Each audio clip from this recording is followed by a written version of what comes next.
Hey guys, Zom here, bringing you another build guide for Diablo 3.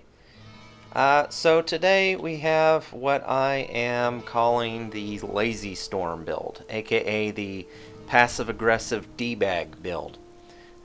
Basically what this is it's applying the same principles that I talked about in the Speedsplosion build that are what I refer to as passive murdering potential. Basically what this is it's where essentially all of our damage, in this case literally all of our damage, is being applied by our Bone Storm. So the way this started out was with the idea of, okay, well what if we took Speedsplosion and turned that into a higher GR build?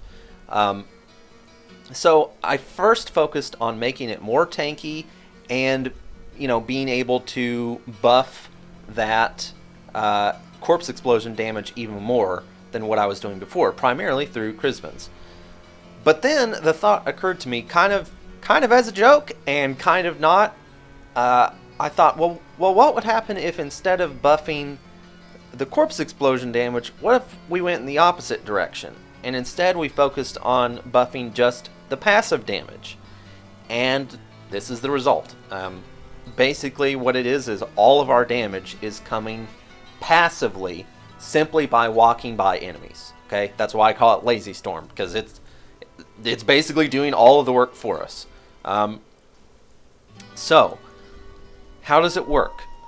Basically what's happening here is Inarius, the Bone Storm, is going off, right? It's circling around you in the little range around you. It's about 10 feet, I think. Or I'm sorry, 10 yards. And as it's going off, it's dealing its own damage, and it's both hitting and critting. And every time it hits, it's proccing Toxin, okay? And every time it crits, it's proccing Pain Enhancer. And those three things combined are, especially when you combine that with various forms of CC to give us the full Chrisbans bonus, it will just melt stuff. In upwards of... I have actually used this build right here, this exact setup. I've actually used this to clear GR 80. Now, I felt like it was pushing it at that point, to be honest with you. I feel like it's very, for me anyway, it's very, very comfortable in upwards of GR 75. And I can do GR 75 right at 4 minutes 30 seconds, GR 70 at 3 minutes 30 seconds, and GR 60 at 2 minutes 30 seconds. Through that full range, it's fine for me. Beyond that, I felt like it was kind of pushing it, to be honest with you.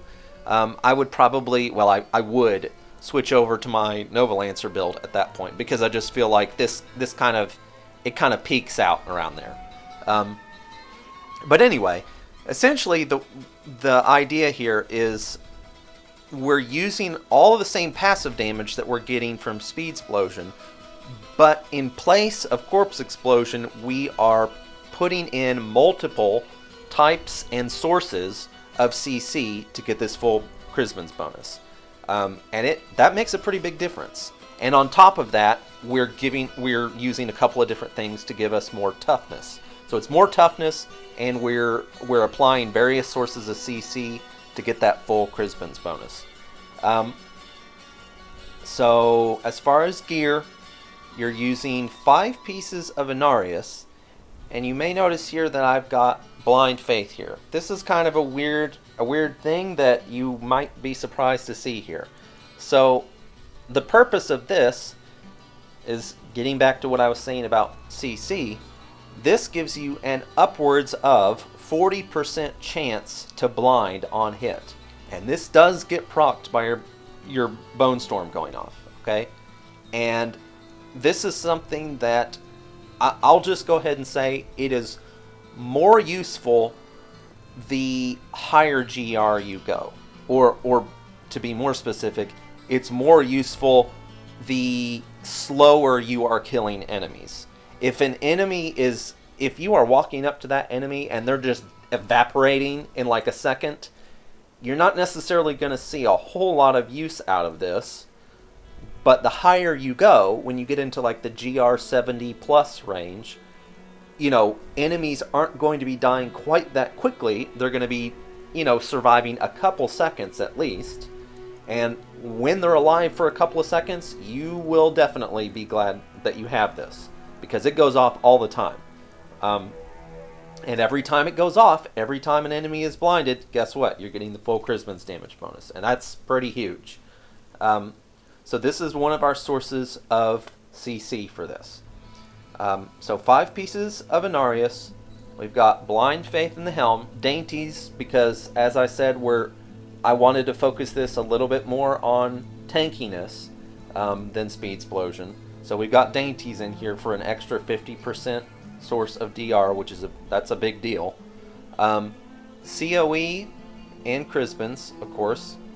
Wisdom of Kalan, and then we've got Trag's Fang and Lost Time equipped. With this build, we've got 3 types of CC that we can apply. We've got Blind, we've got Freeze, and we've got Charm. And anytime any one of those things is being applied to an enemy, guess what? You're getting that full Crispin's bonus. And that makes a really big difference, especially on the higher end. It's not a huge deal at like the GR60 level, but when you get higher up, yeah, it makes a big difference. So in the cube, we've got Raylina's Shadowhook, we've got Frostburn, and we've got Grandeur, because of course we're not using 6 pieces of Inarius. So Frostburn, what is this for? So Frostburn is doing 2 things for us. One, it's increasing the damage of Bone Armor and the Bone Storm, and it's causing the Bone Storm itself to have a freeze chance. Okay, so again, it's just another source of CC for our Chrismans. The other source of CC is our Bone Spirit. Now this is one that, this skill, I feel like it pretty much never gets used, and when I was looking through skills I just looked at, okay, where can I get more CC? What's something that I can use for CC? And then I came across Bone Spirit, and I'm like, I never even messed with Bone Spirit. Let's just see what we can do here. And then I noticed in there's Possession. This has a 10-second charm. That's crazy. That's huge, okay? Because when they're charmed, you're getting that full Crispin's bonus at frickin' 10 seconds. That's nuts, okay? That's huge.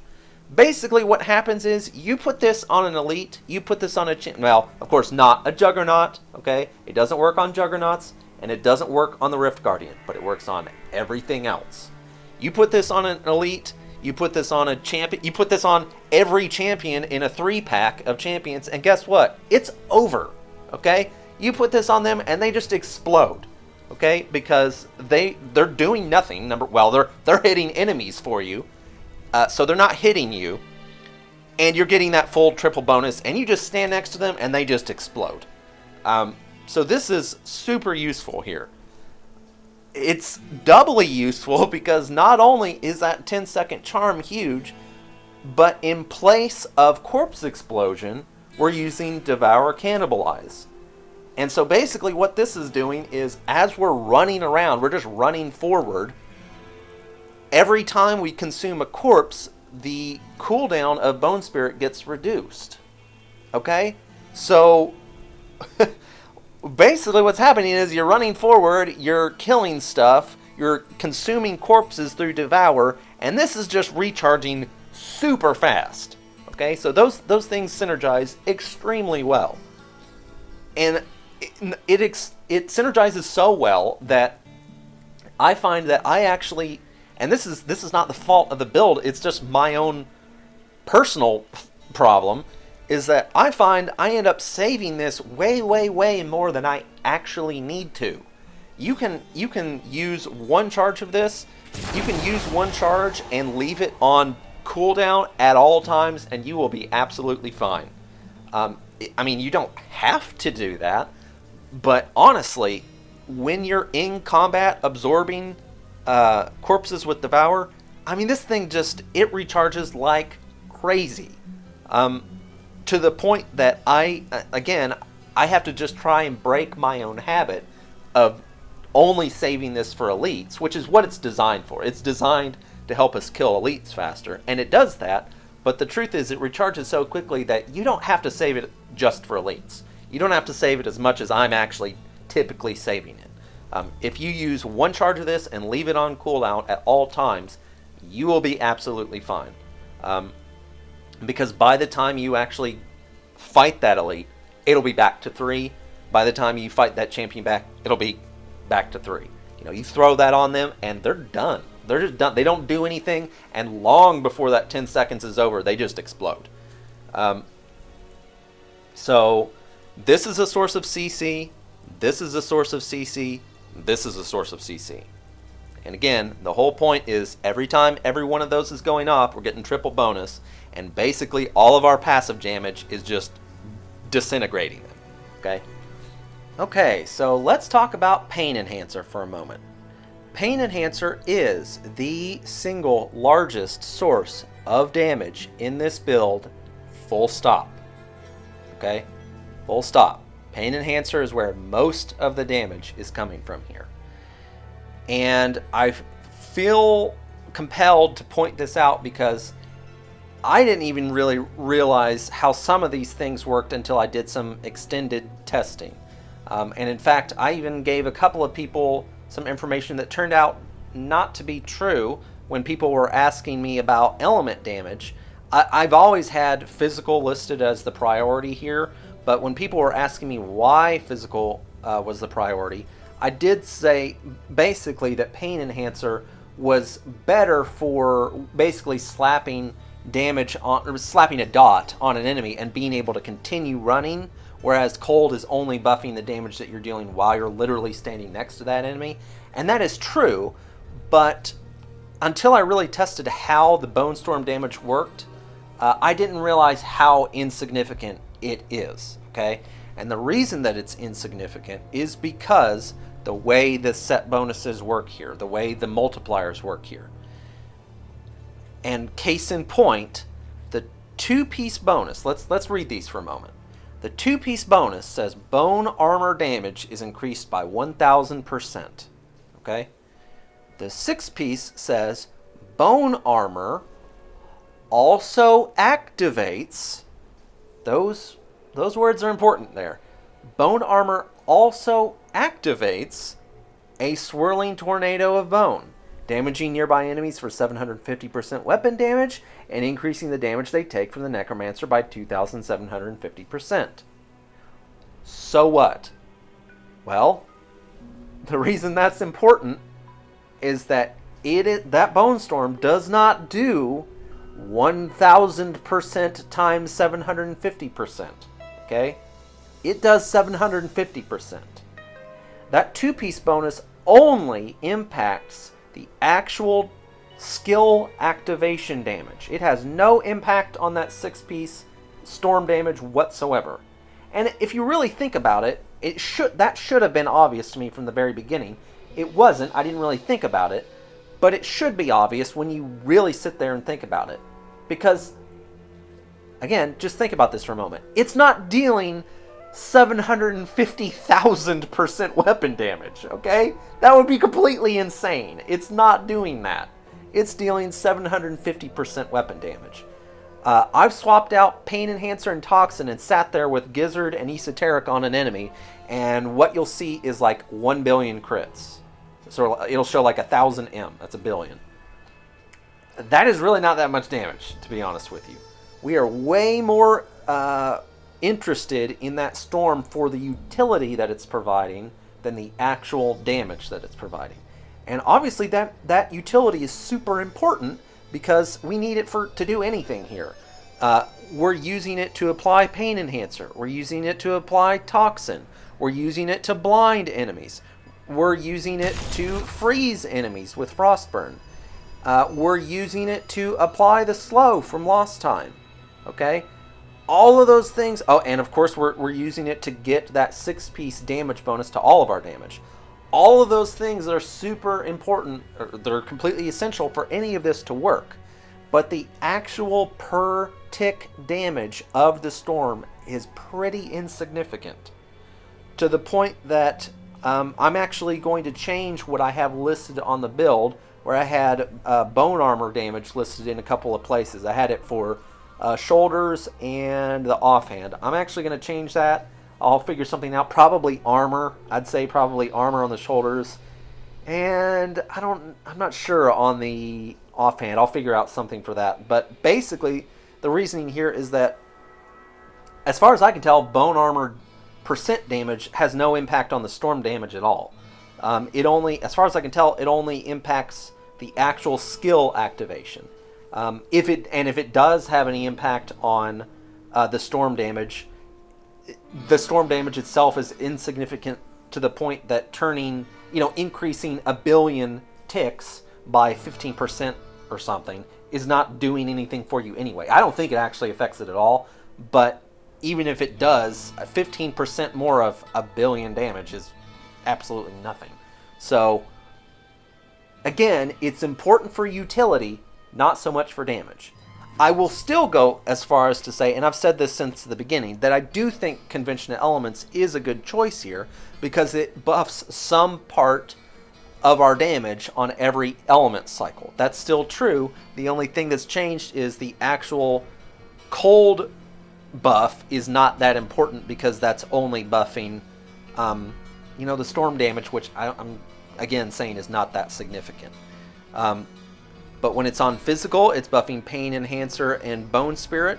When it's on poison, it's buffing Toxin, and when it's on cold, it's buffing the storm damage, and of course the skill activation itself.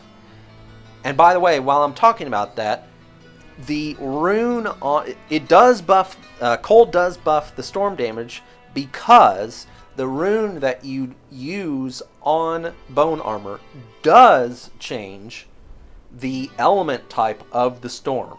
Okay, and if you don't believe that and you want to test that, there's an easy way to do that. All you have to do is use your bone storm. Okay, have your bone storm going. Don't hit an enemy with the activation. You have to do that to get it going. But once you've got it going, if there's an enemy over here and you've just got your bone storm going, walk over here and walk next to that enemy, and then keep on walking. What you will see is they have a little blue circle around their feet, and it says that they're slowed. Now, of course, you do slow them from Bane of the Trapped, but that only affects enemies within 15 yards. And you will notice that if you have Harvest of Anguish on here, and you walk by that enemy, and the only thing you hit them with is the Bone Storm, they will still be slowed once they're back here, and your move speed is increased because of lost time. And the only thing that lost time works based off of is cold damage. So if the only thing that you're hitting them with is the storm, not the activation, but just the storm, and you're getting a speed boost, and they are still slowed once they're out of the Bane of the Trapped range, guess what? The only way that could do that is if the storm was dealing cold damage. Okay? So element damage is on the storm is based on the rune on bone armor, but the actual damage of it is not that great. That's all I'm trying to stress here.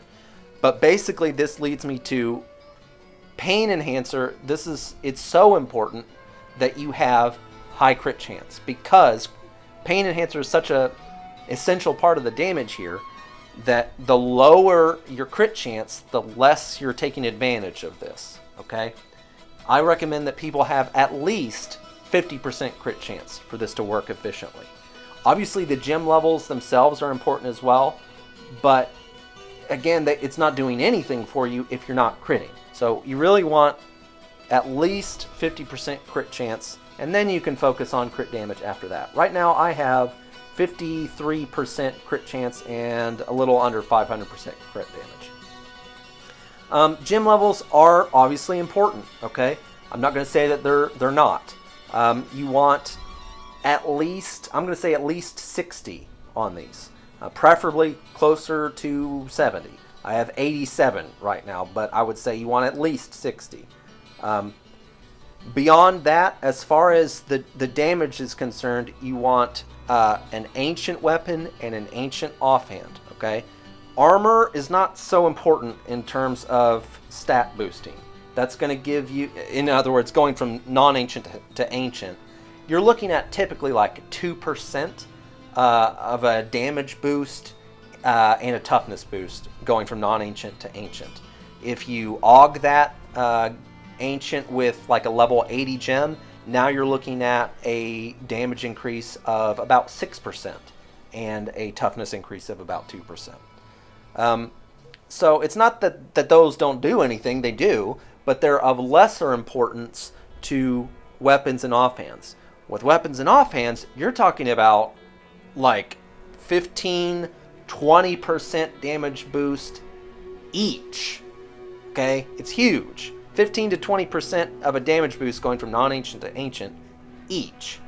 So, or if you're using a two-hander, if you have Shadowhook equipped and Fang cubed, again, you're looking at like 40% damage boost going from non-ancient to ancient. It is huge. So for this build, I recommend that people have at least an ancient weapon, an ancient offhand, at least 50% crit hit chance, and at least level 60 gems. If you do those things, then you can get the rest of the stuff can come later. Ancient armor can come later. That should not make or break anything, having non-ancient versus ancient armor. But weapons and offhands absolutely can. Okay, so ancient weapon and offhand, 60 plus gems, 50+% crit hit chance. Do that and you will have a much better time than those things not being present. Okay, so that I think that goes over the gear basically. Again, in the cube, one thing I will say about the cube stuff, we actually have a lot of different options for the armor slot. These two I'm going to say are basically non-negotiable, but for the armor slot, we'll get back to this. For the armor slot, though, you actually have several options for this that work pretty well. You can do Aquila. That's not a bad option. It's more mitigation. You can do Court of the Sherma. That's another blind. I think that one's okay. I actually tested that one quite a bit. I think it's all right. It can just feel a little bit inconsistent. I think it's probably partly because it has its own internal cooldown. So, I mean, it's not a bad option. It's not my preference, but it's not a bad option. Let's see, what else can we do? Frostburn, again, this is what I've been using the most. This is probably what I recommend. You could do Krelms if you wanted, not a terrible option. You could do... I've actually experimented with Poxfalds here. Not my recommendation, but kind of funny. And there are worse choices that you could do, but not my recommendation. Let's see, what else? Arm guards are a good option. Stewart's Greaves are a good option. I think that's all of them. Yeah. Well, I guess there's also Krelms, just because knockback and stun, mostly knockback, are freaking annoying. But by and large, basically what it's going to come down to me is some source of CC, so essentially either Frostburn or Court of the Sherma, or some type of move speed buff, like either Stewart's or Arm Guards. So basically, if you are killing really quickly even without this, I would probably recommend doing one of these two. If you want some more, basically the higher you go, I would say you would want to do either Frostburn or Court of the Sherma. Another option, other than Aquila, for damage reduction, a type of damage reduction essentially, is actually Requiem Seraplate. I've only messed with this a little bit, but it actually seems like this could be a pretty good option here. Simply because we're using Devour Cannibalize, so this is basically a big source of mitigation. Essentially, you're gonna get we already get a stupid amount of healing here, but this is gonna give you even more. So I don't think that would be a terrible option either. But Frostburn is what I typically run around with. Okay, so as far as skills, Aura of Frailty, we have to have this. Again, we got to have that for the Fangs bonus. The Fang bonus, you do not have to use Cursed Scythe to get that bonus. The only requirement is that the enemy be cursed full stop. This is doing that simply by walking up next to that enemy. So this is required. Bone Spirit Possession, I kind of touched on this earlier, but basically this is what we slap on elites to get that full Christmas bonus for 10 seconds. And it recharges every time we absorb a corpse with Devour. So this is really, really handy here. Blood Rush. So this is our teleport. You have several different options here. This is totally negotiable. The higher you go, the more I would probably lean on potency. For lower stuff, I'd probably go with metabolism. It's totally negotiable, but the higher you go, I really like potency. The lower you are, I like metabolism. Devour Cannibalize. So this is giving us both a huge amount of healing, and of course it's giving us essence as well. But it's giving us a huge amount of healing, and it's recharging our Bone Spirit super quick. Now, I'm not going to go into a whole lot of detail on how to do this, as there are a ton of videos on how to do it. And I'll even put one in the description. I'll put a link to Quinn69's tutorial on how to do this, because I don't want to spend too much time on that. But I am what's called numlocking this skill. So basically, what's happening is I have this set to a W, and then the secondary is also numpad number 2. So all I'm doing here is I'm hitting 2, and then I'm holding numlock, and I'm no longer touching anything on my keyboard, and this is just going off.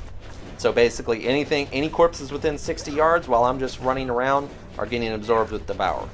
Now, you can do this with a force move, basically with a force move button on your scroll wheel. I haven't really found that to be necessary. Again, that's something that's covered in Quinn's video as well. I do have it on mine, but I don't find that I use it that much. Typically what I do is I just end up running around and then just let go of left click for a second, and then just absorbing anything. And you can actually kind of use this sort of to your advantage to kind of control when you're getting those devours, because maybe you're already capped out on health and you want to save those for a second. Then you can kind of just run around for a second, let go, and now you start absorbing again. I typically do that. I typically either just click or just kind of hold and let go when I want it to go off, and that works just fine for me. But if you want to, you can also do the old scroll wheel trick to keep doing it while you move around. The other thing is, of course, we have Decrepify in here, and every time you're stopping to cast Decrepify, it's going off. So honestly, I haven't found it necessary to use a force move button to do this. But again, this is being it's being numlocked, so that's important. Basically, what's going to happen is you start the rift. As soon as you start the rift, you just numlock that, and then you just go. But it's something you have to remember to do. Okay, so Bone Armor. Obviously, this is completely required for everything, because we basically that's how all of our damage is being applied, is through the Bone Storm. So you have to have that. I'm using Harvest of Anguish for a couple of reasons. Well, actually, several reasons. Harvest of Anguish is giving us more move speed. With Wisdom of Claw equipped, we're getting 15% move speed, and we're getting 75% damage reduction from Bone Armor. So, but the other advantage of using that is that, again, when you pass by enemies, because it's cold, it's applying this slow, and that's giving you another speed boost. And when it's cold, you can also take advantage of Frostburn. It's dealing more damage from Frostburn, and the damage is not a big deal, honestly, again, because of what I already went over as far as the Bone Storm damage. But on top of that, the main thing is that because it's cold damage, that Bone Storm now has a 50% chance to, well, again, not a 50% chance, but it has a chance to freeze.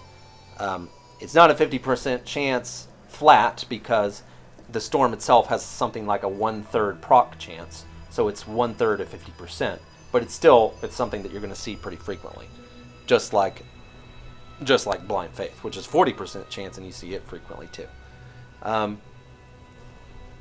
So this is giving us more move speed. It's giving us more armor. It's slowing enemies with lost time, which is a really good, really important part, essential part. Decrepify. I'm using Opportunist on here. So the main thing with Decrepify is that we're getting our damage reduction. That's basically the most important part of this. The rune on it is negotiable. I like Opportunist because it's giving us a little bit more move speed, but it's debatable because it's sometimes difficult to maintain this, because as soon as the enemy dies, you lose this.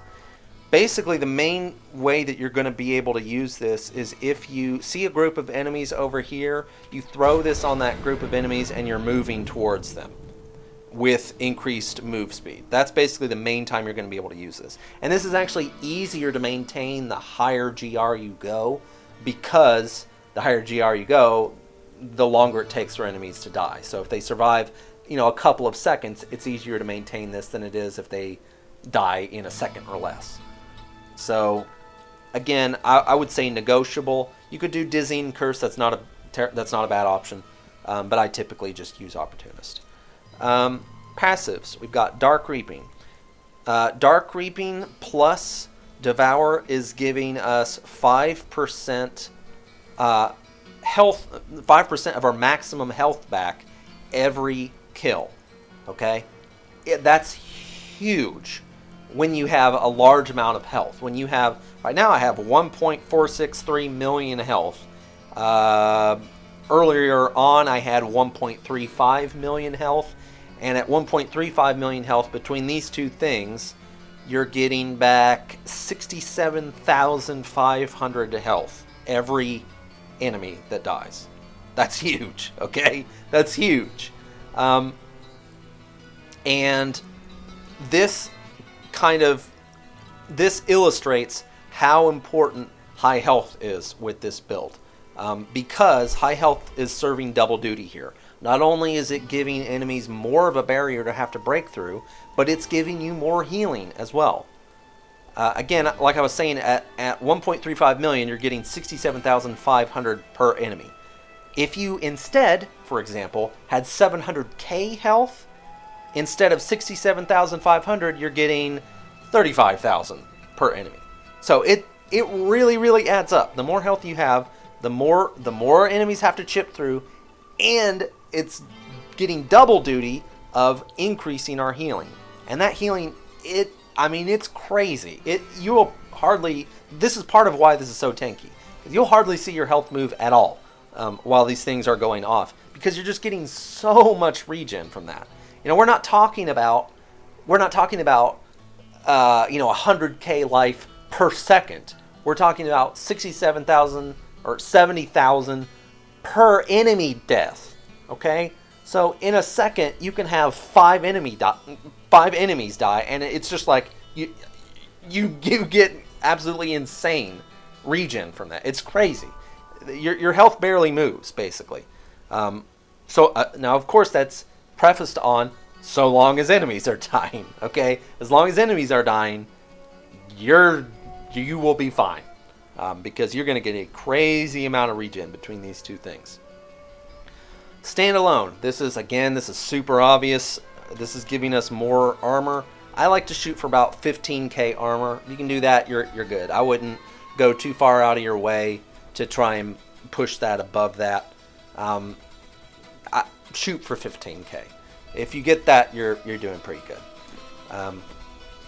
Final service, again, super obvious. That's just a keep us from dying passive. This comes in really handy. It's especially handy on that very first group of enemies. That's when you're going to see it get used the most. Or, of course, just random weird stuff like getting caught in a waller with explosions going off and your blood rushes down.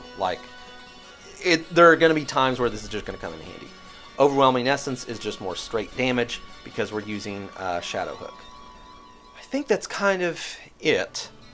I do have a slightly altered version of this that I prefer for GR60 and below. I don't like it above that, but at a GR60 level, I think I like it a little bit more. It's a little bit different. It works based on fear instead of charm, and it focuses on that in combination with boosting move speed. but I don't want to drag this out even longer than I already have, so I'm going to have details on that in the Diablofans guide. I've got a lot of detail there as well, probably more detail than I need to go into, just like all these videos, but I just want to explain to people why decisions were made, why certain things are in there, why certain things aren't in there, just so you understand why certain things work the way they do, because that helps you make your own smart decisions. Okay, that makes you be able to take this and tailor it to the way that you want so that it'll work better for you, because you don't have to do this exact setup. Like I said, there are plenty of options. There are plenty of things you can play around with. So basically, I just try to go into detail to explain why certain things work the way they do so that you can use that information to tailor it to how you want to play it. Okay, that's part of what I love so much about Inarius, is it has so many options that it opens up for you that you can just play around with all kinds of different stuff. There's all kinds of stuff, like freaking Blind Faith. Nobody used this crap. Nobody used this for anything. Nobody used Miranate in the past. Nobody used Frostburn in the past. There's all kinds of stuff that nobody used that are being taken advantage of or allowed to kind of shine thanks to Inarius. And that's because it gives you so many options to mess with. So I just try to explain why certain things, how certain things work, so that you can say, oh, okay, well, then that means this could be a good option too. And it probably is a good option too. So mess around with it, see what you like. Let me know if you have any questions. I try and be very responsive to questions both on YouTube and on Reddit and on Diablofans. So just shoot me a question if you have anything that you're not sure about. If you're having any problems with it, just let me know, and I'll see what I can do to help. Anyway, that's it for me, and I'll be back before too long, hopefully with something else. Maybe with something that's not Inarius, but I don't know. I'm still pretty partial to this set, so there it is. Anyway, guys, peace out and have fun.